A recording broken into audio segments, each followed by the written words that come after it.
അതിശയമാ നീ മാത്രമേ ദൈവമെന്നും. പരിശുദ്ധ പരമ ദിവ്യകാരുണ്യത്തിന് ആരാധനയും സ്തുതിയും പുകഴ്ചയും ഉണ്ടായിരിക്കട്ടെ. എല്ലാവരും എഴുന്നേൽക്കുക. രോഗസൗഖ്യ പ്രാർത്ഥനയുടെ സമയമാണ്.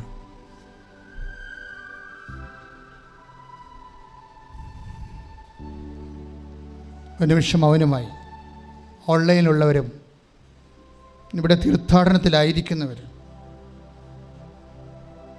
കർത്തൃസന്നിധിയിൽ എത്തപ്പെട്ടിരിക്കുന്ന ഈ വിശുദ്ധമായ നിമിഷങ്ങളെ ഓർത്ത് നന്ദി പറയുക. സ്തുതിക്കട്ടെ, സ്തുതിക്കട്ടെ. ഹല്ലേലൂയ, ഹല്ലേലൂയ, ഹല്ലേലൂയ, ഹല്ലേലൂയ, ഹല്ലേലൂയ. യേശുവേ ആരാധന, ആരാധന, ആരാധന. ഹല്ലേലൂയ, ഹല്ലേലൂയ, ഹല്ലേലൂയ, ഹല്ലേലൂയ. യേശുവേ സ്തുതി, ഹല്ലേലൂയ. കർത്താവേ, നിന്റെ ഉന്നതമായ നാമത്തിന് സ്തോത്രം ചെയ്യുന്നു. കർത്താവേ, നിന്റെ വിശുദ്ധ പൗരോഹിത്യത്തെ മഹത്വപ്പെടുത്തണമെന്ന് പ്രാർത്ഥിക്കുന്നു. കർത്താവേ, സഭയിലുള്ള സാന്നിധ്യം പ്രകടമാക്കണമേ. ആ സാന്നിധ്യം ഓരോ മക്കൾക്കും സംലഭ്യമാക്കണമേ. കർത്താവേ, നിന്റെ തിരുമുറുപാർന്ന വലതുകരം ആണിപ്രദാർന്ന അത്ഭുതകരം ഓരോ മകൻ്റെ മേലും മകളുടെ മേലും വെക്കണമേ എന്ന് പ്രാർത്ഥിക്കുന്നു. ശ്രദ്ധിക്കട്ടെ.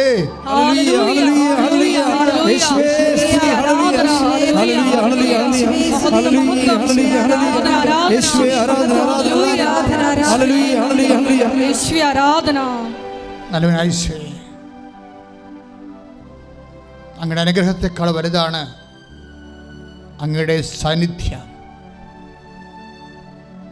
ഈ സാന്നിധ്യത്തിൻ്റെ വാഗ്ദാനത്തിൽ അടിസ്ഥാനപ്പെടുത്തിക്കൊണ്ട് അടിയങ്ങളെ പ്രാർത്ഥിക്കുന്നു.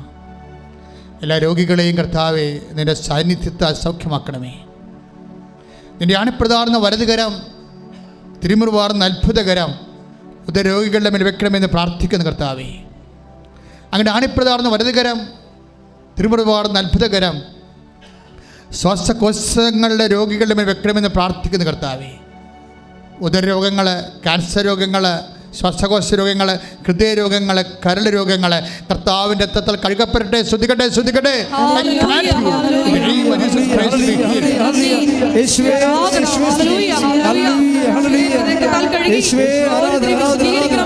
സൗഖ്യത്തിലേക്ക് അറിയിക്കണമേ.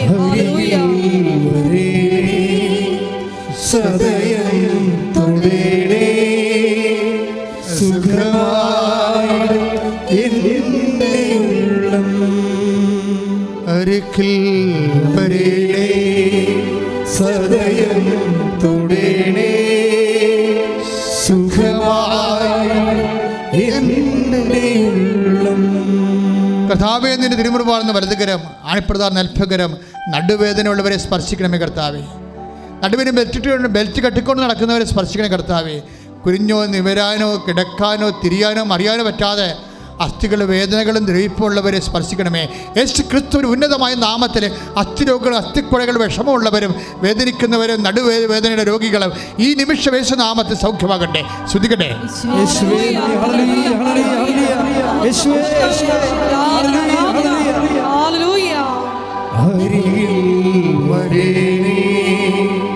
സദയം തൊടേടേ സുഖമായി എന്നെ ഉള്ളം അരികിൽ വരേടേ. സദയം തൊടേടേ സുഖമായി എന്നെ ഉള്ളം. കർത്താവേ, നിന്റെ തിരുമുറുപാർന്ന വലതുകരം ആണിപ്രദാർന്ന അത്ഭുതകരം തൈറോയ്ഡ് രോഗികളുടെ മേൽ തൊണ്ടയിൽ വെക്കണമെന്ന് പ്രാർത്ഥിക്കുന്നു. തൊണ്ടയിൽ തൈറോയ്ഡ് രോഗങ്ങളുള്ളവരെ, തൈറോയ്ഡ് ക്യാൻസർ ഉള്ളവരെ കർത്താവേ, അതുപോലെ തന്നെ കർത്താവേ, ടോൺസൈറ്റ് രോഗികൾ, സ്പോണ്ടിലോസിസ് രോഗികൾ, പിൻകഴുത്തിന് വേദനയുള്ളവരെ, ഇടുപ്പലിന് വേദനയുള്ളവരെ എല്ലാ സന്ധിബന്ധങ്ങളും കർത്താവിൻ്റെ രക്തം നിറയട്ടെ. എല്ലാ മാംസപേശികളും കർത്താവിൻ്റെ രക്തം നിറയട്ടെ. കർത്താവേ, ബ്രസ്റ്റ് ക്യാൻസർ മൂലം കർത്താവേ വേദനപ്പെടുന്നവരെ അവരെ നീ സ്പർശിക്കണമെന്ന് പ്രാർത്ഥിക്കുന്നു. നിന്റെ വിശുദ്ധമായ രക്തം ബ്രസ്റ്റിൻ്റെ എല്ലാ കോശങ്ങളിലും പെശുകളിലും കർത്താവിൻ്റെ രക്തം നിറയട്ടെ. ഏറ്റവും വലിയ കീമോയായ കർത്താവിൻ്റെ വിശുദ്ധമായ രക്തത്തെ ക്യാൻസർ രോഗികൾ യേശുനാമത്തിൽ സ്നാനം ചെയ്യപ്പെടട്ടെ. യേശുവിൻ്റെ വിശുദ്ധ രക്തം ഉള്ളം കാലം മുതൽ ഉച്ചവരെ കർത്താവിൻ്റെ രക്തം നിറയട്ടെ. കർത്താവിൻ്റെ രക്തം നിറയട്ടെ. മാരക രോഗങ്ങൾ, തീരവേദികൾ യേശുവിൻ്റെ നാമത്തിൽ സൗഖ്യമാകട്ടെ. ശ്രദ്ധിക്കട്ടെ, ശ്രദ്ധിക്കട്ടെ.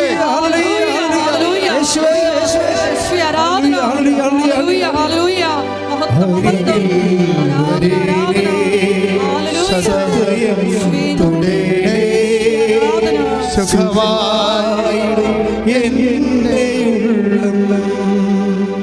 അരികിൽ വരേണേ സദയം തൊടേണേ സുഖമായിടും എൻ്റെ ഉള്ളം. പരിശുദ്ധ പരമ ദിവ്യകാരുണ്യത്തിന് എന്നേരവും ആരാധനയും സ്തുതിയും പുകഴ്ചയും ഉണ്ടായിരിക്കട്ടെ. കർത്താവേ, വെള്ളപ്പാണ്ടുള്ളവരെ, ശരീരത്തിലെ ചിരങ്ങും ചൊരികളുമുള്ളവരെ, ത്വക്ക് രോഗമുള്ളവരെ, വിസർപ്പ രോഗികൾ, സോറിയാസിസ് രോഗികൾ, കർത്താവേ, നിന്റെ വിശുദ്ധമായ രക്തത്താൽ മക്കളെ സ്നാനം ചെയ്യിക്കണമേ. കർത്താവേ, പ്രഭാഷകനിലൂടെ കർത്താവ് 16:12 പ്രാർത്ഥിക്കുന്ന മരുന്ന് ലേവനുമല്ല, അങ്ങനെ വച്ചരമാണ് മക്കൾ സുഖപ്പെടുന്ന യേശുക്രിസ്തു ഉന്നതമായ നാമത്തിൽ അവിടുത്തെ വിശുദ്ധമായ രക്തത്തിന്റെ സ്നാനത്താൽ മാരക രോഗങ്ങൾ, തീരാവ്യാധികൾ സൗഖ്യമാകട്ടെ. ശ്രദ്ധിക്കട്ടെ.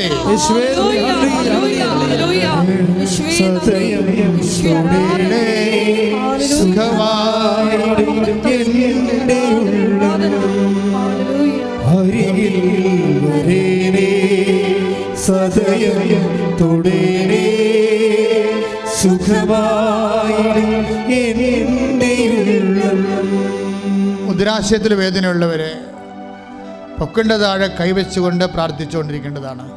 ഉദരാശയത്തിൽ വേദനയുള്ളവരെ, ഗർഭാശയത്തിൽ വേദനയുള്ളവരെ, സിസ്റ്റുള്ളവരെ, ഫെല്ലോപ്പട്ട ട്യൂബ് ബ്ലോക്കായിരിക്കുന്നവരെ, ഗർഭാശയത്തിൽ സിസ്റ്റുള്ളവർ, അണ്ടവാഹിനിയിൽ സിസ്റ്റമുള്ളവർ, അണ്ടാശയത്തിൽ സിസ്റ്റുള്ളവർ ഒക്കെ അവിടെ എല്ലാം കൈകൾ വെച്ചുകൊണ്ട് പ്രാർത്ഥിക്കേണ്ടതാണ്. മക്കളില്ലാത്തവരെ അടിവയറ്റി കൈവച്ചുകൊണ്ട് പ്രാർത്ഥിക്കേണ്ടതാണ്. കർത്താവെ, അങ്ങയുടെ വിശുദ്ധ പൗരോഹിത്യത്തെ ഇപ്പോൾ മഹത്വപ്പെടുത്തണമെന്ന് പ്രാർത്ഥിക്കുന്നു. കർത്താവെ, അങ്ങയുടെ അമ്മ, പരിശുദ്ധ അമ്മ ദേവമാതാവ് പ്രത്യക്ഷപ്പെട്ട അൾത്താറിൽ അങ്ങ് ജീവനോടെ ജ്വലിച്ച് ദിവ്യകാരുണ്യമായി ഉയർന്നു നിൽക്കുന്ന ആരാധ്യമായ നിമിഷങ്ങളിൽ ദൈവകൃപ മഴയായി ചൊരിയട്ടെ. ദൈവകൃപ മഴയായി ചൊരിയട്ടെ. ഓൺലൈനിൽ പ്രാർത്ഥിക്കുന്ന മക്കളുടെ മേലും ഇവിടെ തീർത്ഥാടനത്തിൽ പ്രാർത്ഥിക്കുന്ന മക്കളുടെ മേലും ഉള്ളംകാലം മുതൽ ഉച്ചവരെ കർത്താവിൻ്റെ കൃപ ചൊരിയട്ടെ. എല്ലാ ആമാശയ രോഗങ്ങളും, കുടൽ രോഗങ്ങൾ, അൾസർ രോഗങ്ങൾ, ആർസസ് രോഗങ്ങൾ, പിസ്റ്റുല രോഗങ്ങൾ, PCOD രോഗങ്ങൾ യേശു ക്രിസ്തുവിന്റെ നാമത്തിൽ സൗഖ്യമാകട്ടെ. ശ്രുതികട്ടെ.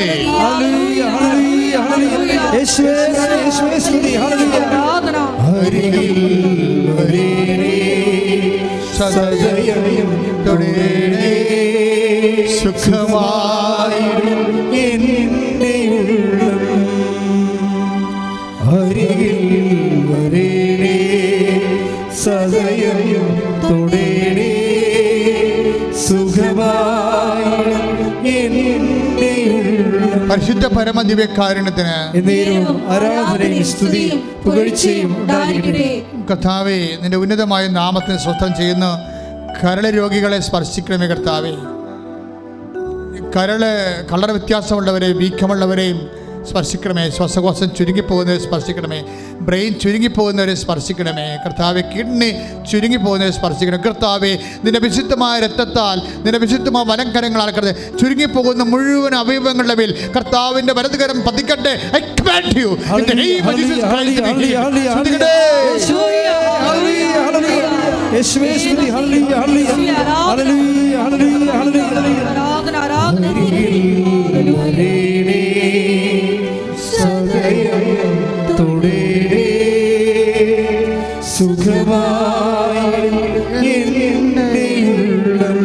പരിശുദ്ധ പരമ ദിവ്യകാരുണ്യത്തിന് ആരാധനയും സ്തുതിയും പുകഴ്ചയും ഉണ്ടായിരിക്കട്ടെ.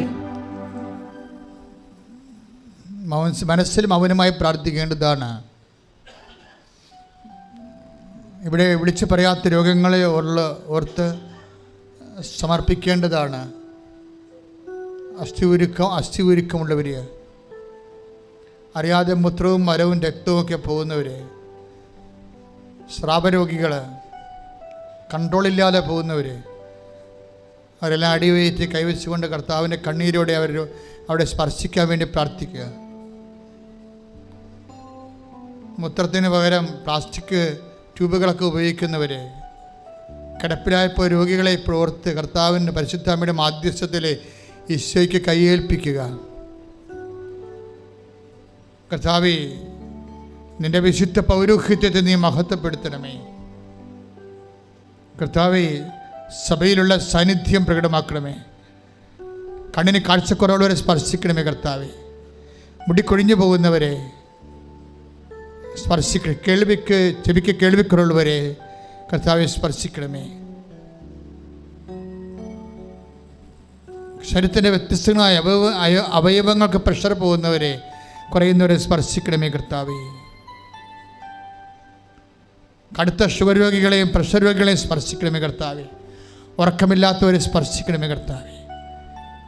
അടിപ്പണ പോലെ വൈദ്യാഘാത ദീപികമായ ശക്തി മാരക രോഗങ്ങളെ എടുത്തു മാറ്റട്ടെ. ശ്രുതിക്കട്ടെ. ഹല്ലേലൂയ. ഹല്ലേലൂയ, ഹല്ലേലൂയ, ഹല്ലേലൂയ, ഹല്ലേലൂയ. യേശുവേ ആരാധന, ആരാധന. ഹല്ലേലൂയ, ഹല്ലേലൂയ, ഹല്ലേലൂയ. സത്യത്തോടെ സുഖമായി എന്നിയുള്ളം. കൈകൾ കൂപ്പി കർത്താവിനെ തന്നെ കണ്ണ് തുറന്ന് നോക്കി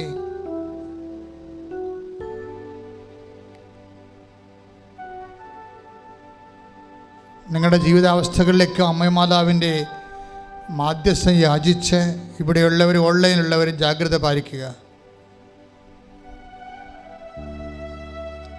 കർത്താവെ, ജോലിയില്ലാത്തവർക്ക് വേണ്ടി പ്രാർത്ഥിക്കുന്ന ഈശോ, കമ്പനിയിൽ നിന്ന് പിരിച്ചുവിടപ്പെട്ടവരെ, ഏജ് ഓവറായിപ്പോയതിൻ്റെ പേരിൽ തിരിച്ച് വിളിക്കാത്തവരെ, കർത്താവ് വിസയ്ക്കെടുത്ത് പോയിട്ട് വിസിറ്റിംഗ് വിസയ്ക്ക് പോയിട്ട് അവിടെ അകപ്പെട്ട് പോയവരെ, 3 പ്രാവശ്യം പുതുക്കിയതിന് ശേഷം ഇപ്പോൾ വീട്ടിൽ നിന്ന് കാശ് അയച്ചു കൊടുത്തുകൊണ്ട് ഭക്ഷണത്തിനുള്ള കാശ് വീട്ടിൽ നിന്ന് അയച്ചു കൊടുത്തുകൊണ്ട് ഇരിക്കുന്ന അവസ്ഥകൾ, കർത്താവ് ഈ സെപ്റ്റംബർ ഇൻടേക്കിന് കിട്ടാത്ത അഡ്മിഷൻസ് ജനുവരി ഇൻടേക്കിലേക്ക് വെച്ചിരിക്കുന്നത് എല്ലാം സമർപ്പിക്കുന്ന കർത്താവേ,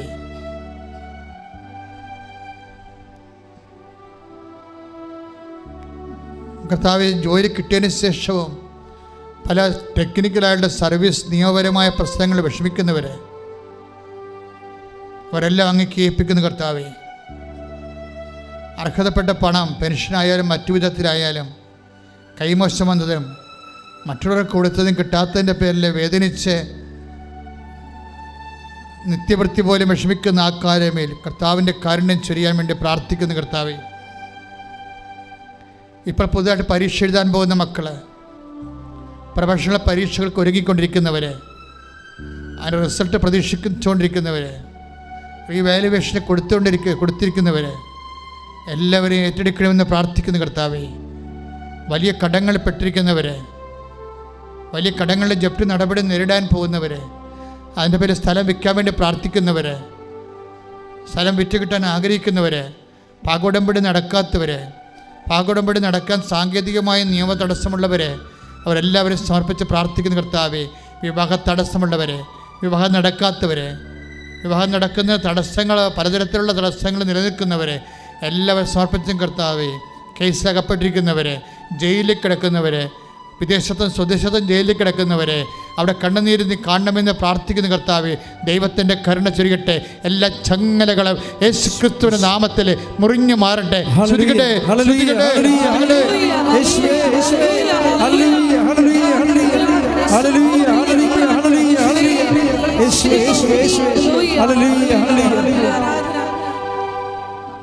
മൗനമായി പ്രാർത്ഥിക്കേണ്ടതാണ്. ജീവിത ദുരിതങ്ങൾ, ജീവിത സഹനങ്ങൾ, സാങ്കേതിക കുരുക്കുകൾ എല്ലാം സമർപ്പിച്ച് മൗനമായി പ്രാർത്ഥിക്കേണ്ട സമയമാണ്. പരിശുദ്ധാമ്മ നിങ്ങൾക്ക് വേണ്ടി മാധ്യസ്ഥം വഹിക്കുന്ന സമയമാണെന്ന് ഓർത്തുകൊണ്ട് വേണം പ്രാർത്ഥിക്കാൻ.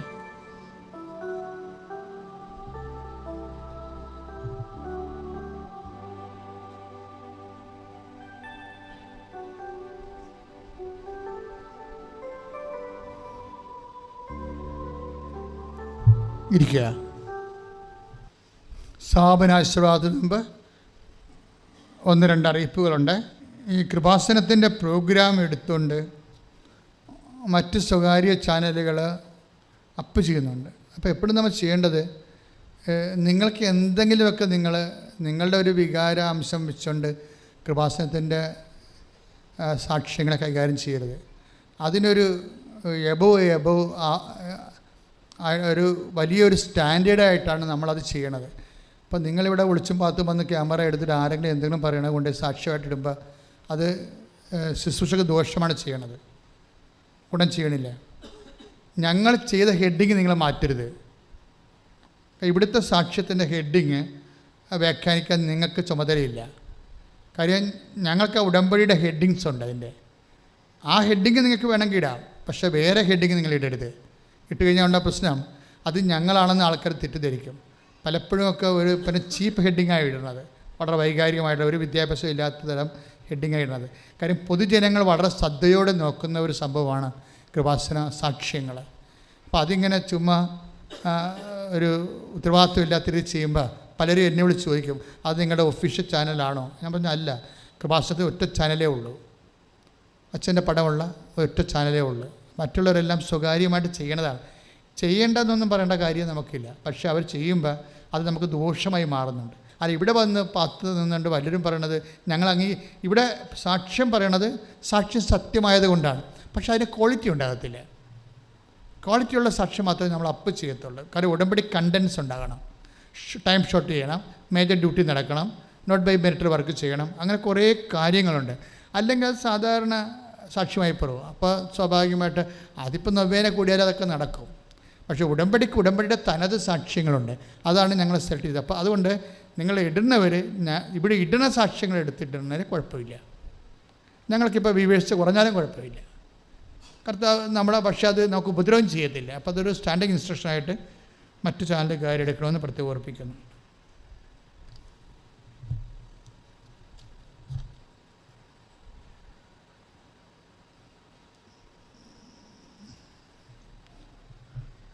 എല്ലാ ദിവസവും കൃപാസനത്തിൽ ഉടമ്പടി എടുക്കാനുള്ള അവസരം ഉണ്ടായിരിക്കുന്നതാണ്. പിന്നെ വ്യാഴാഴ്ച വ്യാഴാഴ്ചയും ഞായറാഴ്ചയും അച്ഛൻ ആൾക്കാരെ കാണുന്നില്ല. കഴിഞ്ഞ പ്രാവശ്യം പറഞ്ഞാൽ പ്രാർത്ഥന ഉള്ള ദിവസം ഞായറാഴ്ചയും അച്ഛൻ ഇടവകയിൽ പോകുന്ന ദിവസങ്ങളും മറ്റ് കമ്മിറ്റികളിൽ രൂപത കാര്യങ്ങൾ നോക്കുന്നത് സമയമാണ്. വ്യാഴാഴ്ചയും ഞായറാഴ്ചയും. അത് കഴിഞ്ഞ പ്രാവശ്യം അറിയിപ്പുണ്ടായിൻ്റെ, നിങ്ങളത് പ്രാർത്ഥന കൂടാതെ വന്നിട്ടുള്ളതാണ് അറിയാത്തത്. കഴിഞ്ഞ പ്രാവശ്യത്തെ പ്രാർത്ഥനയിൽ അത് പറഞ്ഞിട്ടുണ്ട്, വ്യാഴാഴ്ചയും ഞായറാഴ്ചയും അച്ഛൻ ആൾക്കാരെ കാണത്തില്ലെന്ന്. അച്ഛൻ കാണുന്ന ആൾക്കാർ കാണുന്ന ദിവസം നിങ്ങൾ രജിസ്റ്റർ ചെയ്യണം നേരത്തെ. നേരെ ഒരു സുപ്രഭാതത്തിൽ ഇവിടെ വന്ന് വണ്ടി ഇറങ്ങരുത്. അച്ഛന് നിങ്ങളെ എന്നെ കാണണമെന്നുള്ളത് ഉടമ്പടിയുടെ ഒരു ഭാഗം പോലും അല്ല. പിന്നെ ചില ആൾക്കാർക്ക് നിർബന്ധമാണ്. അങ്ങനെ നിർബന്ധമുള്ള ആൾക്കാർ രജിസ്റ്റർ ചെയ്യണം ഇവിടെ അച്ഛനെ കാണണം. അപ്പോൾ ഞാൻ ഉള്ള ദിവസം പറയും. തന്നെയല്ല അച്ഛൻ ഉണ്ടോ ഇല്ലയെന്ന് ഇവിടെ ഉണ്ടോ ഇല്ലയെന്ന് അറിയാതെ ഒന്നും നിങ്ങൾ വന്നിട്ട് അവിടെ ഓഫീസിൽ പോയി അച്ഛനില്ലേ പറഞ്ഞുകൊണ്ട് കാറിക്കൂപ്പി നടക്കേണ്ട ഒരു കാര്യമില്ല. നിങ്ങളിവിടെ നിന്ന് ഒന്നാമത്തെ അറിയിപ്പ് നിങ്ങൾ ശ്രദ്ധിക്കണം. ഉടമ്പടി അറിയിപ്പിൻ്റെ കൂടെ ചിലപ്പോൾ അത് പറയും.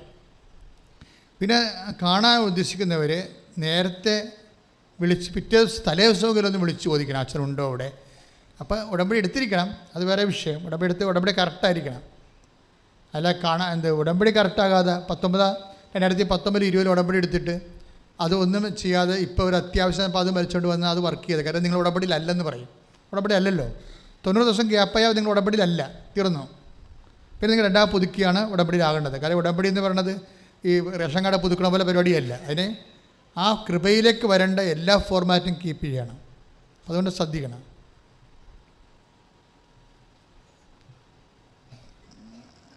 എമർജൻസി ഉള്ളവർ, മുമ്പിൽ സമയമില്ലാത്തവർ, അർജൻസി ഉള്ളവർ, അതാണ് അച്ഛൻ കാണുന്ന ആൾക്കാരെ. അത് ചിലപ്പോൾ രോഗമാകാം, ചിലപ്പോൾ പ്രഗ്നൻസി ആയിട്ടുള്ളവർക്ക് ഓട്ടിസം എല്ലാം ആയിരിക്കാം, അതിന് രാജ്യം വിട്ട് പോണവരായിരിക്കാം, അതിന് ജപ്തി നടപടിയായിരിക്കാം. അങ്ങനെ എമർജൻസി ആൻഡ് അർജൻസി. പണ്ടത്തെ ഓർമ്മയ്ക്ക് ചില ആൾക്കാരൊക്കെ ഇവിടെ വന്നിട്ട് അച്ഛാവൻ തലക്ക് പിടിക്കുമെന്നൊക്കെ ചോദിക്കുക. അപ്പോൾ ഇപ്പം അങ്ങനെയുള്ളൊരവസ്ഥ അല്ല ഇവിടെ ഉള്ളത്. ഉടമ്പടിയിൽ 99% ഉടമ്പടിയിൽ അമ്മ വെടിപ്പായിട്ട് ചെയ്യുന്നുണ്ട്. പിന്നെ എന്തെങ്കിലും കാര്യങ്ങൾക്ക് ചില ഉപദേശവും നിർദ്ദേശവും ആവശ്യം വരുമ്പോഴാണ് ചില അച്ഛനെ കാണുന്നത്. പക്ഷേ അച്ഛനെ കാണാൻ വരുന്നവർ 2 കാര്യം ചെയ്യണം. ഒന്ന്, മുൻകൂട്ടി രജിസ്റ്റർ ചെയ്യണം. അതിൻ്റെ നമ്പറുണ്ട് 9447285400 വിളിച്ചിട്ട്. പക്ഷെ അവർ ഉടമ്പടി ഓക്കെ ആയിരിക്കണം അവരുടെ. രണ്ടാമത്തെ കേസ്, അവർ ഉച്ചയ്ക്ക് മുമ്പ് വരണം. കാര്യം 2 മണി കഴിഞ്ഞാൽ പിന്നെ ചീട്ട് കൊടുക്കത്തില്ല. അച്ഛനെ കാണാനുള്ള ചീട്ട് 2 മണിക്ക് മുമ്പ് കൊടുത്ത് തീരും. അപ്പോൾ ചില പരീക്ഷക്കാരും അതുപോലെ തന്നെ ചില രോഗികളൊക്കെ 3 മണിയാകുമ്പോൾ അങ്ങനെ പാട്ടും പാടിയൊക്കെ വരും. അവർ ഇത് ഉദ്ദേശിക്കണില്ല, നമുക്കറിയാം. കണ്ണെ കാണാം, ഒക്കണേ ഒക്കട്ടെന്നൊക്കെ പറഞ്ഞ് വരുന്നതാണ്. പക്ഷേ അച്ഛനെ കാണുന്ന വിഷയം ചീട്ട് കൊടുക്കണത് 2 മണി കൊണ്ട് തീരും. ഞാൻ ആൾക്കാരെ കാണുന്നത് കണ്ടു കഴിയുമ്പോൾ 5 മണിയാവും. പക്ഷേ ആ 5 മണിക്ക് കാണുന്നതിൻ്റെ ചീട്ട് 2 മണിക്ക് മുമ്പ് കൊടുക്കും. കാര്യം ഇപ്പോൾ ഇവിടുത്തെ ഒരു വിഷയം എന്ന് പറയണത് എല്ലാ ദിവസവും 2 കുർബാനയുണ്ട്. വ്യാഴാഴ്ച ഉണ്ടാകത്തില്ല, ബാക്കി എല്ലാ ദിവസവും 2 കുർബാനയുണ്ട്. 7 മണിക്കൊരു കുർബാനയുണ്ട്, പിന്നെ 9 മണിക്ക് കുർബാന. ഇപ്പോൾ 7 മണിക്കുള്ള കുർബാന കഴിഞ്ഞാൽ ഉടനെ ആൾക്കാർ കാപ്പി കുടിച്ചിട്ട് ഇവിടെ പുതുക്കാനുള്ളവർ അങ്ങോട്ട് പോകും, അതുപോലെ ഇവിടെ എടുക്കാനുള്ളവർ അങ്ങോട്ട് പോകും. അവിടെ ക്ലാസ്സിൻ്റെ സമയത്ത് ഇവിടെ 9 മണിക്ക് കുർബാന വേറെ, രണ്ടാമത്തെ കുർബാന 9 മണിക്കാണ്. ആ 9 മണിക്കുള്ള കുർബാനയിൽ ക്ലാസ് എടുത്തിട്ട് 10 മണിയാകുമ്പോൾ അവർ മറ്റവർ ഇറങ്ങി വരുമ്പോൾ ഇവർ പുതുക്കാനും ഉടമ്പടി എടുക്കാൻ വേണ്ടി പോകും. അപ്പോൾ പിന്നെ ആൾക്കാർ വന്നുകൊണ്ടിരിക്കും. 10 തൊട്ട് 11 മണി വരെ ദിവ്യകാരുണ്യ ആരാധനയാണ്. 10 മണി തൊട്ട് 11 മണി വരെ ദിവ്യകാരുണ്യ ആരാധന. 11 മണിക്ക് സാക്ഷ്യ ശുശ്രൂഷ ആരംഭിക്കാം. 11 മണിക്ക് അച്ഛൻ ആൾക്കാരെ കാണാൻ തുടങ്ങും. ആദ്യം പരീക്ഷക്കാരെ കാണും. പരീക്ഷക്കാരെ എന്തുകൊണ്ടാണ് കാണുന്നത് ചോദിച്ചു കഴിഞ്ഞാൽ ഇവരെല്ലാവരും ചിലർക്ക് വളരെ കുമളിയിലൊക്കെ പോകേണ്ടവരാണ്. അപ്പോൾ അതുകൊണ്ട് അവർ ഒറ്റയ്ക്ക് വരണവരായിരിക്കും. അതുകൊണ്ടാണ് ഇവർ ആദ്യം കാണുന്നത്. അവരെല്ലാവരും ചെറുപ്പക്കാരാണ്. അതേസമയം തന്നെ ചില ആൾക്കാരൊക്കെ ഈ ഒറ്റയ്ക്ക് തന്നെ കാണാം. അവർക്ക് പരീക്ഷയില്ല, അവർക്ക് പേടിയായതുകൊണ്ട് അവർ വരും. അവർക്ക് പരീക്ഷ ഇൻവെസ്റ്റ്മെൻ്റ് ഉള്ളതല്ലേ, അതുകൊണ്ട് ഒറ്റയ്ക്കാണെങ്കിൽ അവർ വരും. അപ്പോൾ അവർ വന്നാൽ അവരെ നമ്മൾ 2 മണിക്ക് മുമ്പ് ഇവിടെ നിന്ന് വിടണം. എന്നാലും രാത്രി 9 മണിക്കെങ്കിലും അവർ വീട്ടിൽ എത്തുള്ളൂ, ഒറ്റയ്ക്ക് പോകണ്ടേ. അപ്പം അതുകൊണ്ട് അവരെ എടുക്കും ആദ്യം. പരീക്ഷക്കാരാണ് ആദ്യം എടുക്കുന്നത്. അത് ബിടെക്കും അതുപോലെ തന്നെ PSCയും MOH ഹാദ് അങ്ങനെയുള്ള എല്ലാ പ്രൊഫഷണൽസിനെ എല്ലാം എടുക്കും. അവിടെ ഒരു ഹോൾ ടിക്കറ്റ് ഉണ്ടാകണം. അതാണ് പ്രധാനപ്പെട്ട ചീട്ട് കിട്ടാൻ. ഉടമ്പടി എടുത്തിട്ട് ഹോൾ ടിക്കറ്റ് കാണിച്ചാൽ ചീട്ട് കിട്ടും. അപ്പോൾ അത് ഒന്ന് ശ്രദ്ധിക്കണമായിരിക്കും. പിന്നെ എടുക്കുന്നത് മുഴുവൻ ഗുരുതരമായ രോഗികളെടുക്കും. കിഡ്നി രോഗികൾ, ഹാർട്ട് രോഗികൾ. പക്ഷേ അവിടെ ഒരു ചെറിയൊരു പ്രശ്നം വരുന്നുണ്ട്. ഈ രോഗികളെ എപ്പോഴും പറ്റിക്കണത് രോഗികൾക്ക് വേണ്ടി ഉടമ്പടി എടുക്കുന്നവരാണ്. അതാണ് കാര്യം. രോഗികൾക്ക് വേണ്ടി വൈഫ് അല്ലെങ്കിൽ ആരെങ്കിലും ഉടമ്പടി എടുക്കുമ്പോൾ അവർ ഈ ഉടമ്പടി ഉഴപ്പും. കാര്യം അച്ഛനെ കാണിക്കാനുള്ള ചീട്ടായിട്ടാണ് ഇവർ ഉടമ്പടി എടുക്കുന്നത്. ഉടമ്പടി പിന്നെ പാലിക്കത്തില്ല. പിന്നെ അത് വെളുക്കാൻ തേക്കണ പാണ്ടായി ഉള്ള കാശും പോയി മുമ്പത്തേക്കുള്ള ഗതികേടാവും. അപ്പോൾ അതുകൊണ്ട് അങ്ങനെ രോഗികളെ നിങ്ങൾ പറ്റിക്കരുത്. ഭാര്യയുടെ വേഷം കെട്ടി, അമ്മയുടെ വേഷം കെട്ടി പറ്റിക്കരുത്. അത് നിങ്ങൾ കൃത്യമായിട്ട് എടുക്കണം. എടുത്താൽ ആ ഉടമ്പടി കൃത്യമായിട്ട് പാലിക്കണം. നിങ്ങൾ അത് പ്രത്യേകം ശ്രദ്ധിക്കണം. രോഗികൾക്ക് മാത്രമേ ആ പ്രശ്നങ്ങൾ ഞാൻ കണ്ടുള്ളൂ. മറ്റുള്ളവർക്കൊന്നും പ്രശ്നമില്ല. അവർ തന്നെ ഉടമ്പടി എടുക്കണം. ഇപ്പം എല്ലാ മേഖലകളും എടുക്കും. ഇപ്പോൾ രോഗികളുടെ ചീട്ട് ഡാലിയ യെല്ലോ കളറാണ്. മക്കളില്ലാത്തവർക്ക് ഗ്രീൻ കളറ്, കറക്റ്റ് പച്ച കളറാണ്. പിന്നെ എല്ലാ ജീവിത പ്രശ്നങ്ങൾക്കുള്ള ചീട്ട് വെള്ള കളറാണ്. പരീക്ഷക്കാരുടെ ചീട്ട് ഓറഞ്ച് കളറാണ്. ഇപ്പോൾ വ്യത്യസ്തമായ എല്ലാ മേഖലകളും എടുക്കും. എല്ലാ മേഖലകളിലും എല്ലാ ദിവസവും എടുക്കും. അപ്പോൾ അത് എമർജൻസി ആൻഡ് അർജൻസിയാണ്. സമയം ഇനിയും ഉണ്ടെങ്കിൽ അവിടുന്ന് ഓഫീസിൽ നിന്ന് പറയും, ചേച്ചി സമയമുണ്ട്, 2 മാസം കൂടിയുണ്ട്, ഒരു പ്രാർത്ഥന കൂടി കൂടാൻ പറയും. ധൃതിയില്ല. കാര്യം എന്താ, ഈ ചില ആൾക്കാരെ ഉടമ്പടിയിൽ അച്ഛനെ കാണുന്നത് ആവശ്യമില്ലാതെ പ്രാധാന്യം കൊടുക്കും. അതാണ് അവർക്ക് ഉടമ്പടിയിൽ ഒന്നും ചിലർക്ക് ബുദ്ധിമുട്ട് വരാൻ കാര്യം. അതാണ് ഉടമ്പടിയുടെ ഉദ്ദേശം. അതല്ലല്ലോ. അത് ദൈവമായിട്ട് നമ്മൾ ചെയ്യുന്ന ഉടമ്പടി വിശേഷ സാക്ഷ്യമല്ലേ. അപ്പം ആ രീതിയിൽ തന്നെ എന്നെ എത്രയോ 5 കൊല്ലമൊക്കെ ഇവിടെ വന്നിട്ട് എന്നെ കാണാത്ത ആൾക്കാരുണ്ട്. അവർ പറയണത് കാണണമെന്ന് ചോദിക്കുമ്പോൾ ഓഫീസിൽ ചോദിക്കും, 5 കൊല്ലം ആയതേ അച്ഛൻ കാണണോ? എന്തിന്, ഞങ്ങൾ അമ്മയെ കാണുന്നുണ്ടെന്ന് പറയും. അതാണ് സംഭവം, അതാണ് സത്യം. അപ്പോൾ എന്താ വെച്ച് കഴിഞ്ഞാൽ അത്രയും കൃത്യമായിട്ടാണ് ആൾക്കാർ ഈ വിഷയങ്ങൾ ചെയ്യണത്. ചില ആൾക്കാർ എങ്ങനെയെങ്കിലും ഷോർട്ട് കട്ട് ഉണ്ടാക്കി അച്ഛനെ കാണാൻ പറ്റും. അപ്പോൾ അവർക്ക് അതും കിട്ടത്തില്ല ഇതും കിട്ടത്തില്ല. അത് ശ്രദ്ധിക്കുക.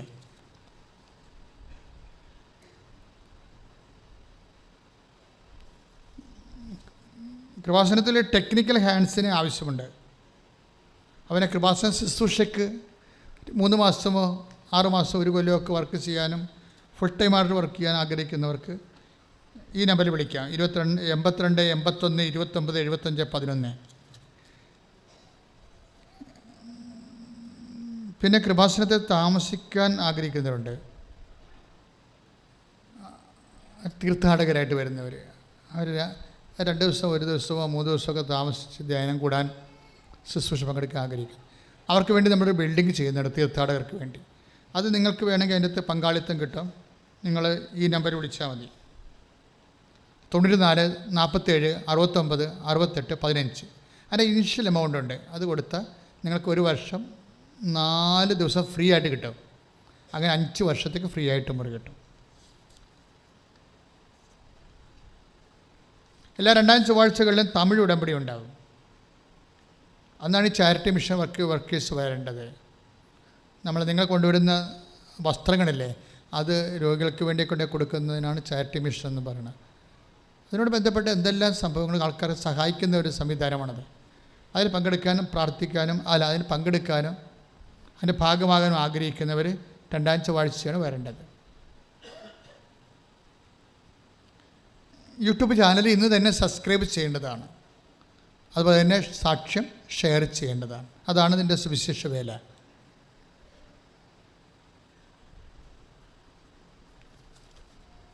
That's okay. എല്ലാവരും മുട്ട നിൽക്കുക. സമാപനാശീർവാദം. പരിശുദ്ധ അമ്മയുടെ മധ്യസ്ഥയിൽ ദിവ്യകാരുണ്യനാഥൻ്റെ മുമ്പിൽ സമർപ്പിച്ച് പ്രാർത്ഥിക്കാം. നമ്മെ വിഷമിപ്പിക്കുന്ന എല്ലാ മേഖലകളും ദിവ്യകാരുണ്യ സന്നിധിയിൽ സമർപ്പിച്ചുകൊണ്ട് പരിശുദ്ധ അമ്മയുടെ പ്രത്യക്ഷീകരണത്തിൻ്റെ സാക്ഷിയായി എന്നെയും എൻ്റെ കുടുംബത്തെയും ഉയർത്തണമേ എന്ന് പ്രാർത്ഥിച്ചുകൊണ്ട് ശിരസ്സ് നമിച്ച് നമുക്ക് ദിവ്യകാരുണ്യനാഥൻ്റെ ആശീർവാദം സ്വീകരിക്കാം.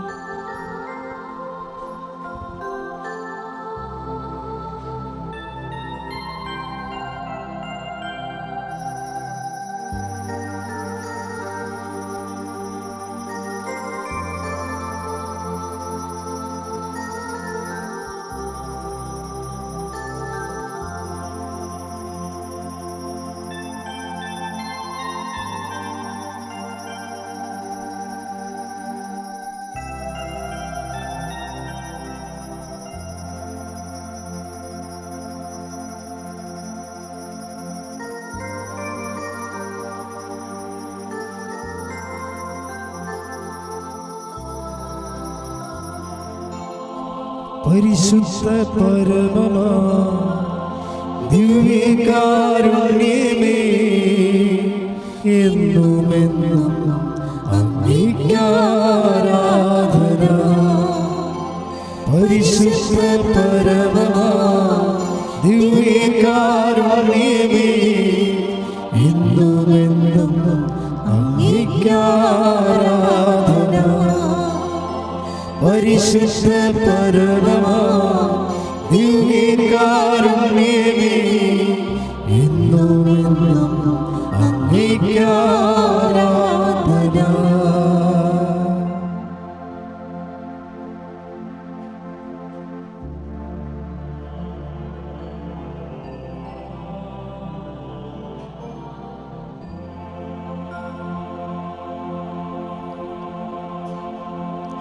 ആവേ